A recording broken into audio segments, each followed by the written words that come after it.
Well, good afternoon, everyone. Welcome to this little demonstration regarding navigation without a compass. Okay? Oh, there I am. I'm actually at my cousin's farm, which is not too far away from my house. So, this is more for demonstration purposes. I know exactly where I'm at. I've been here all my, much of my life. I know pretty much the place like the back of my hand. And I just can kind of go up behind the hill over there to his house, and I know where I'm, supposed to be. Okay? Well, we know that our main character, Brian Robeson, is now moving in a northerly direction. And how does he know that? Because in the book, there's no mention of anywhere in his equipment that he has a compass. Now, to be honest, to me it would be unconscionable, and hey, that's a good vocab word. It would be unconscionable not to have a compass with you. Okay? But yet Brian, as far as I can tell, he doesn't have one. Again, he's more on what you could call a walkabout. He's kind of discovering himself, and he's learning to live in the wild. Okay? But in this case here, he's trying to, in the case of Brian's hunt, he finds a dog. Pardon me, there's this type of fly that for some reason it kind of likes me. There was another one that was like on my hand. It looks like a bee, but it's not a bee, and it was just licking the sweat off of my hand. I know that's something you want to hear, especially just after lunchtime. But anyways, again, to me it'd be unconscionable not to have a decent base plate compass. This thing only weighs a couple of ounces, and I can put it in my pocket. I got a lanyard on it, so I suspend it from my, I can suspend it from my neck or tie it on my clothing. I also have another compass I usually pin on my clothing. It's not super accurate, but it's accurate enough to where I can glance, and yeah, I'm kind of going in the westerly direction, so I have to go east to get back to my vehicle or camp. Okay, now, what if you don't have a compass to tell, to give you what direction to go in? And what a compass does, it's not going to get you out of the woods or get you out of the brush or whatever. What a compass will do is it will give you a point of reference where a particular one, you should know that.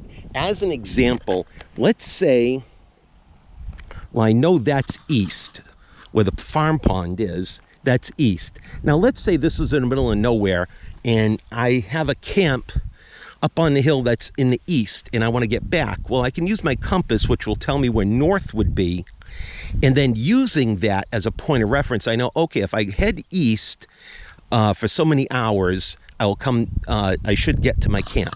So again, a compass is more for a point of reference. It's not going to, the needle's not going to point your direction out of a situation. In fact, if you really don't know where you are, taking the wrong direction could lead you into deeper trouble. Okay, but here's two methods that I've actually illustrated here on my cousin's property to use the sun as a means of finding direction. Now, we know that the sun is at its highest peak at noontime. Now, this is something to think about. I'm going to demonstrate it, okay? We know that at noontime, the sun is at its highest point. And if it creates a shadow, that shadow will point directly north. And I'll give you an example. Let's look at this spot right here, okay? I have a piece of bamboo, which is not native to this area, but I just stuck it in the ground, and I put pieces here. Now, notice that about every 15, 20 minutes, I would mark where the end of the shadow was. You notice it's going in a little bit of a circle, all right? But then now it's starting to go back up. This is the shortest point. So if I face this direction, and I think you can kind of see my cousin's property up there. All right, if I face this direction, I'm facing directly north. Okay, Because again, the shadow is starting to become shorter as the sun arcs across the horizon. Now, this takes a long time, believe it or not. Each space between there is a good 20 minutes. So I've been out here for quite some time doing this experiment to show how it works, okay? Now, there's another method that you can use, all right? And it's kind of similar to that, all right? I just wanted to put up another one to show the same thing. And I put a string around it. I made an arc with that piece of bamboo. And then again, off of the arc, I'm making points, and the shortest point off of the arc should be pretty much directly due north, okay? And these here are actually about the same, and it's starting to go in this direction here, all right? Now that string is on that one particular piece of bamboo spike, for lack of a better term, and that's where the shadow was at its shortest point. And now you can see that the shadow is starting to get longer. So if I drew a line, you'll find that at where that string is, that's going to be the shortest point. Now, how do we know it's the shortest point? Well, you have to kind of eyeball it in a way. So again, if you're in a wild area and you really don't know where you're, like you want to find, direction, this is just like one good method, using the shadow stick method. And to show that it is accurate, okay,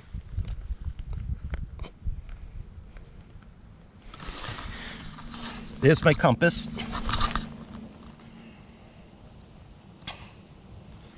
And that shortest shadow is pointing north. Now, it's about 1:21, so you can see that it takes a long time for the sun to move, so to speak. It's really not the sun moving, it's the earth. But for lack of a better term, we're going to consider the sun moving across the horizon when it's actually the earth turning, and it gives the appearance of the sun moving, okay? And also, you notice I have a piece of parachute cord.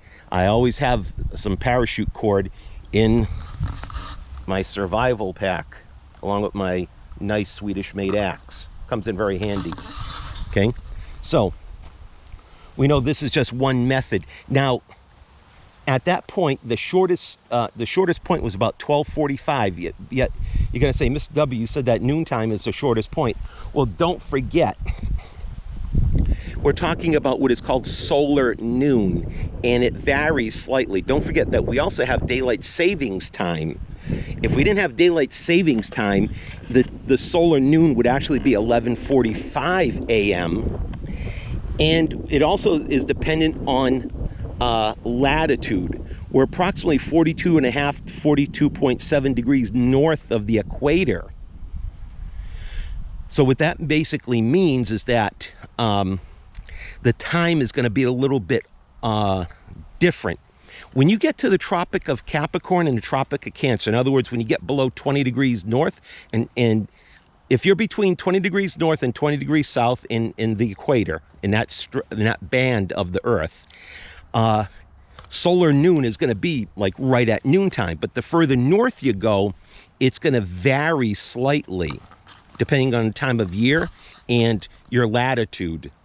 And it just so happens to be here, it's actually like 15 minutes off from noon. And again, it's actually an hour and 15 minutes off because we use what is called daylight savings time.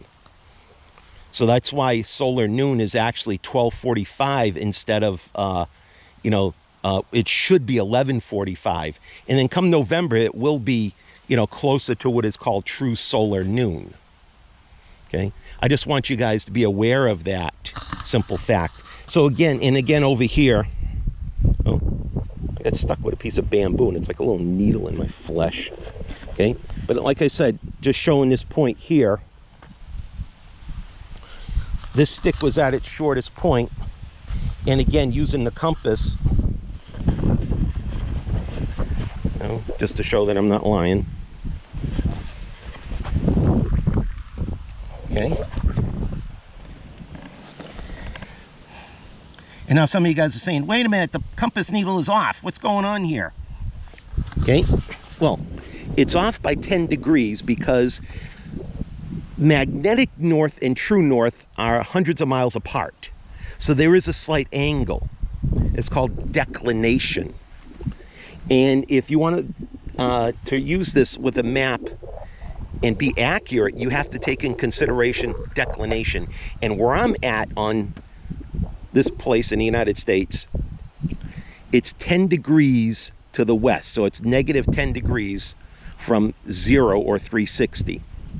So I have to offset. I have the needle pointing at 350, and the true north will be in line with the shortest point on these sticks. So again, this is just one simple technique of finding direction. There are others, more anecdotal, and I might do that at another time when I do have time. In fact, I'll see if I can do it this evening. I'll try and do some anecdotal direction finding. Okay? So on that note, we're going to say goodbye to the farm. And hopefully you'll participate, and we'll see you soon.